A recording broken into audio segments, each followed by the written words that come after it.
اگر آپ دوپٹے کے بارے میں پوچھ رہے ہیں تو آپ میری کتاب مقامات میں سر کی اوڑھنی کے عنوان سے میرا مضمون پڑھ لیجیے. اس میں نے بیان کر دیا ہے کہ یہ ایک مستحب چیز ہے، اس کا بڑا اجر ہوگا، اور ایک مسلمان خاتون جو خدا کو مانتی ہے اسے چاہیے کہ وہ دوپٹہ دے کے رکھے. تو میں نے تو یہی بیان کیا. تو اس لیے اس معاملے میں کہاں سے میری رائے آپ نے پڑھی ہے جہاں میں نے کہا کہ خواتین دوپٹے اتار دیں؟ میں نے سر کی اوڑھنی کے عنوان سے یہ لکھا ہے باقاعدہ، میرا وہ مضمون موجود ہے، آج بھی میری کتاب مقامات میں ہے، اور میں اسی کو اسلامی تہذیب کا اچھا اظہار سمجھتا ہوں. باقی یہ ہے کہ اس کے استحباب کا قائل ہوں، اس کے وجوب کا قائل نہیں ہوں. اور یہ بحثیں اس سے پہلے بھی علماء فقہاء کے درمیان ہوتی ہیں. کتنی باتیں ہیں، میں آپ کو مثالیں دے سکتا ہوں جن کو احناف واجب مانتے ہیں، دوسرے علماء نہیں مانتے. تو یہ جلباب جو قرآن مجید نے فرمایا یہ کیا ہے؟ اس کے بارے میں نے یہ بتا دیا ہے کہ در حقیقت وہ ایک وقتی تدبیر ہے جو بتائی گئی ہے. دیکھیے قرآن مجید میں جو احکام ہم کو دیے گئے ہیں وہ 3 نوعیت کے ہیں. خدا کی ابدی شریعت اس میں بیان ہوئی ہے جو اس وقت بھی تھی، آج بھی ہے، قیامت تک رہے گی. سد ذریعہ کے احکام بیان ہوئے ہیں. سد ذریعہ کا مطلب یہ ہوتا ہے جو چیز اصلاً ممنوع ہے اس تک پہنچنے کے ذرائع بند کیے جا رہے ہیں. وہ ظاہر ہے کہ حالات سے متعلق ہوتے ہیں، حالت تبدیل ہو جاتی ہے تو سد ذریعہ کا حکم بھی تبدیل ہو جاتا ہے. وقتی تدابیر ہے، بہت سی وقتی تدابیر قرآن مجید میں بیان ہوئی. مثلاً یہ وقتی تدبیر بیان ہوئی کہ رسالت میں آپ صلی اللہ علیہ وسلم کے لوگ پاس آ کے لوگ تخلیہ میں بات کرنا چاہتے تھے. یہ بتایا گیا کہ آپ پہلے کچھ خدا کی راہ میں صدقہ کر کے آئیں گے، اس کے بعد تبدیل کر دیا گیا اس کو.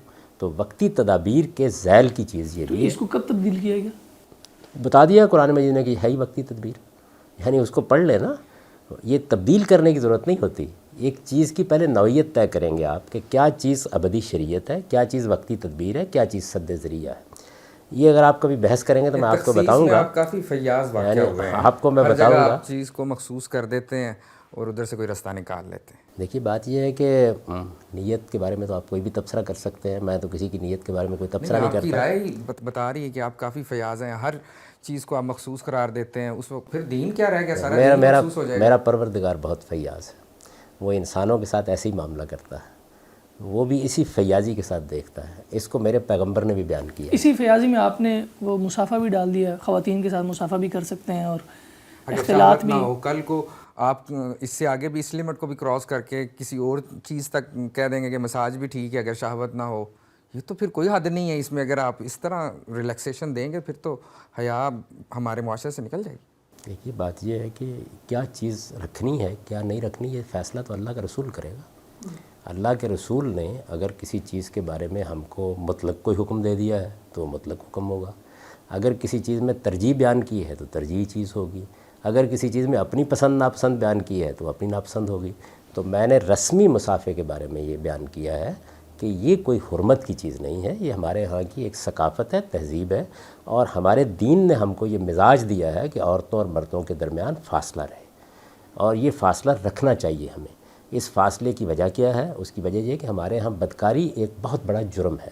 اس کی طرف بڑھنے کے سارے راستے داخل سے بھی بند ہونے چاہیے، خارج سے بھی کوشش کرنی چاہیے کہ آپ انہیں بند کریں. یہ ساری بات میں نے بیان کی ہے. اس ساری بات کو بیان کرنے کے بعد میں نے یہ گزارش کی ہے کہ ایک چیز ہے رسمی مسافہ اور ایک چیز ہے وہ لمس اور مس جس کو دین میں حرام قرار دیا گیا ہے. ان دونوں میں بہت فرق ہے.